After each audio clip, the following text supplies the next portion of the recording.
But instead of rushing into it and showing these metaphors to the audience right away, we're treated to a slow burn. The movie takes its time revealing what it wanted you to see from these early metaphors. It'll make you think about these after it's over and ponder about the lives that were lived inside those walls.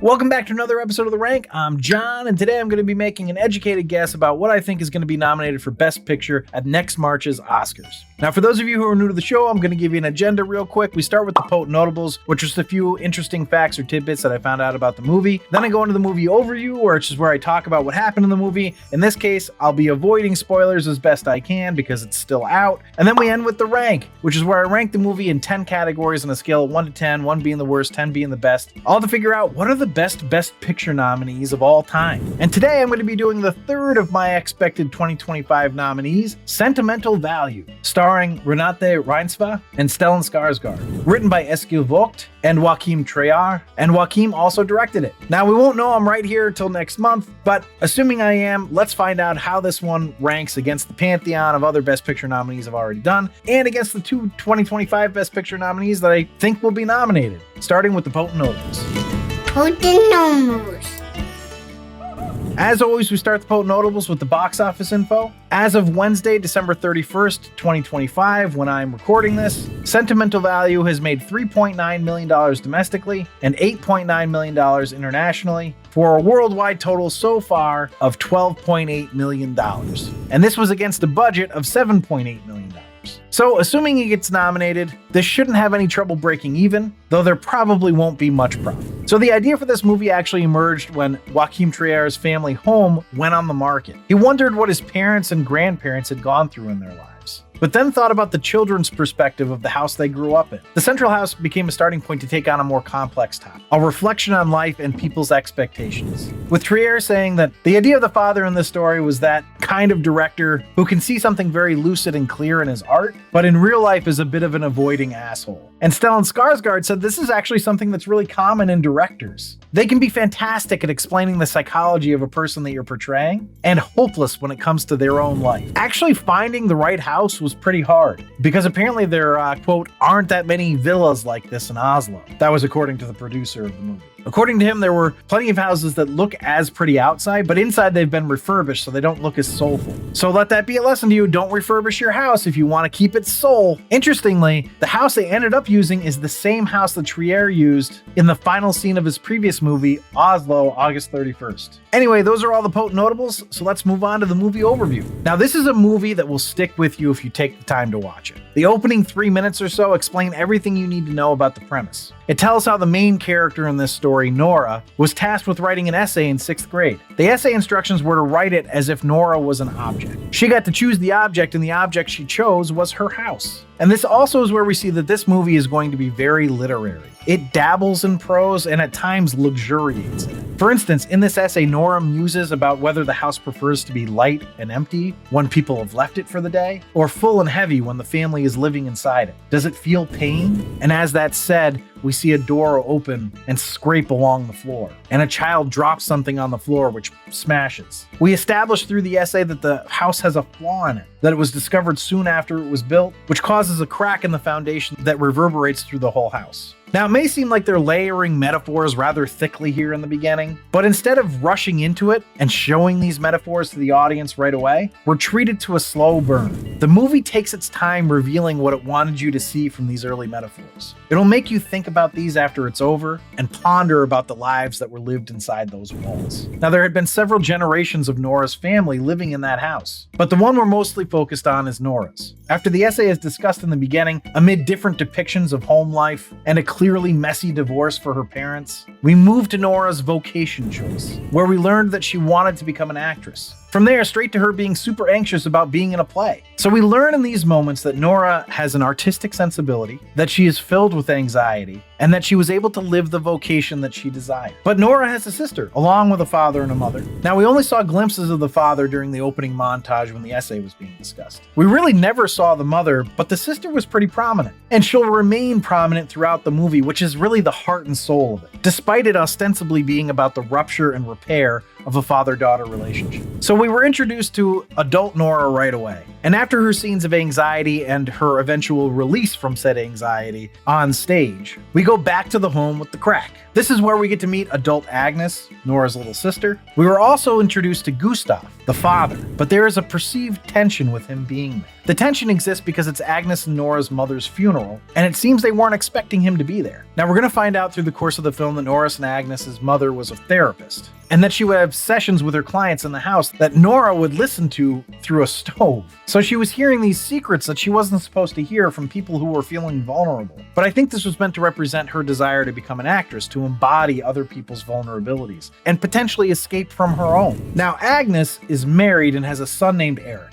and she seems to have a reasonably decent relationship with her father. Nora's relationship with her father, on the other hand, is clearly very strained. What's interesting is that the movie decides not to push plot in the beginning, but rather let you feel the characters' emotions, the tensions, the loves, the apprehensions, so that by the time we get to the plot, the choices that the characters make moving forward seem reasonable, almost expected, without needing context. And the context is what this movie explores. We learn context throughout the film instead of learning it first. It's an exploration of what makes us who we are. But the beauty of the way it's filmed is that it lets you accept the characters' reactions to things without judgment before needing the context. So Gustav the father is a relatively well-known director, and after 15 years of not making any movies, he's written something he's really proud of and he wants to make it. But he wants Nora to star in it. He says basically that he wrote it for her. And this is where the plot actually begins, where Gustav sees the rupture for what it is, despite his desire to rationalize it. At one point, he even says the incredibly typical line of an absentee parent, "Well, you two turned out fine," which is such a cop-out as to be infuriating.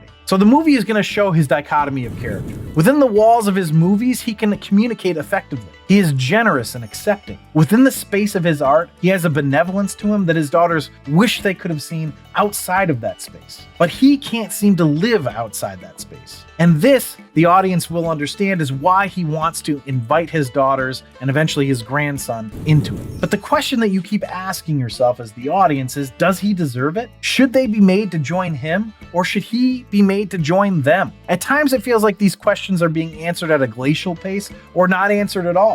But the point is that the movie is not trying to answer the questions. It's presenting you with a possible reaction to these questions and asking you to just accept it. To accept these characters as humans who are just trying to live the best that they can. Now, the question that I have is, will the rankings just accept this movie for trying to be the best that it can? Well, let's find out. Let's go to the rank. A rank. So the rank is where I rank the movie based on 10 categories: story, acting, originality, film coherence, cinematography, score/soundtrack/sound, script structure and dialogue, character relatability, production value, and my rank. Now, I rank it on a scale of 1 to 10, 1 being the worst, 10 being the best. And before I dive into the rankings here, I just want to say, if you're enjoying this episode, please leave a like down below. It really does help me out. But without further ado, the first category is story. The story is dark and plotting. It's not altogether gripping, but it's coming from a unique standpoint. So the story isn't as much the point of this as the journey that the characters go on is. Still though, I mean, it's a very solid story, and I gave it a 7.25. So that brings us to acting. And this is one of those movies that you just get to watch good actors act. It was remarkably well done. It's flawless in my estimation. I gave it a 10. So that brings us to originality. So it's a movie that explores some dark themes, and it utilizes a house as the subject at times. We play with who the subject is a lot in this movie, which makes it not the most original movie, but provides a lot of originality in topics that have been well trod.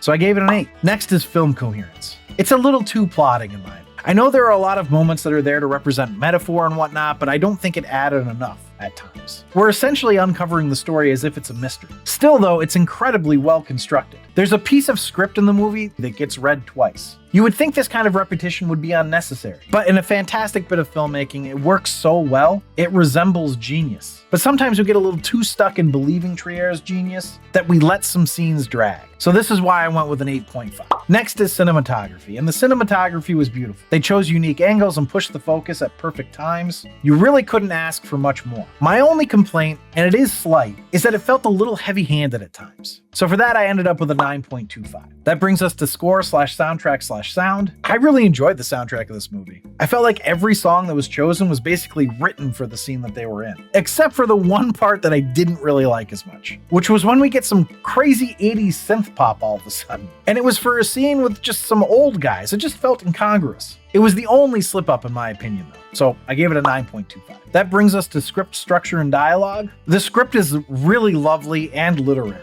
It's tough with a movie about another written piece, in this case a screenplay. It has to sort of revel in its own writing as if it's full of itself. They straddle the line well in this one though, because while the screenplay is considered great by everyone who reads it, it's really only meant to be great to one person. And I don't want to knock it for its own conceit about how good it is, because it is really good. Still though, we do dawdle a bit, so I gave it a 9.5. Now we head to character relatability. I think Elle Fanning's character, Rachel Kemp, is a bit idyllic in a way that makes her slightly unrelatable, in that she doesn't quite feel real to me. She's not completely abstract, but she feels more like an expression of an idea than a fully formed character at times. And poor Agnes doesn't have much to her except for constant worry, but she wasn't shallow. It's all quite relatable, but a bit heavy. I gave it an 8.25. That brings us to production value. I thought the production was beautiful. I enjoyed the way they framed the house. There were times where I didn't really understand where we were, which is maybe a fault of coherence more than production value, but I'm gonna put it in here. So I gave this an 8, which leads us to the last category, which is my rank. It's a beautifully well done film. I love that it explores mental health issues with grace and doesn't push the audience to make moral judgments on people who are having those issues. It just presents them as people. They are who they are, and everyone's personal traumas are relevant to who they are. One's problems don't have to be bigger or smaller than another's. They just exist. I gave it a 9. So altogether, that puts Sentimental Value at an 87, which makes it a supreme cinema. Compared to the other 2025 potential nominees that I've done, it's slightly lower than One Battle After Another, which had an 88.5, and slightly higher than Sinners, which had an 86. As for the overall rankings, it sits between A Complete Unknown and American Fiction that are tied at 87.25 just above it, and The Bridge on the River Kwai with an 86.75 just below it. And if you're ranking along with me, drop your score for this one in the comments. I'd be really curious to see what other people felt about this movie. But thanks for listening and or watching. Check out my other Best Picture nominee rankings in this channel, or you can do my other sitcom or movie rankings. Remember to subscribe, comment, and like. For up-to-date rankings, check out my website at therankpodcast.com, or you can also email me at john@therankpodcast.com. And if you want to support the show, you can become a patron at patreon.com/therankpodcast. All right, that's it. It's time to go. You're still here? Come on, let's not get sentimental about it. Oh, brother.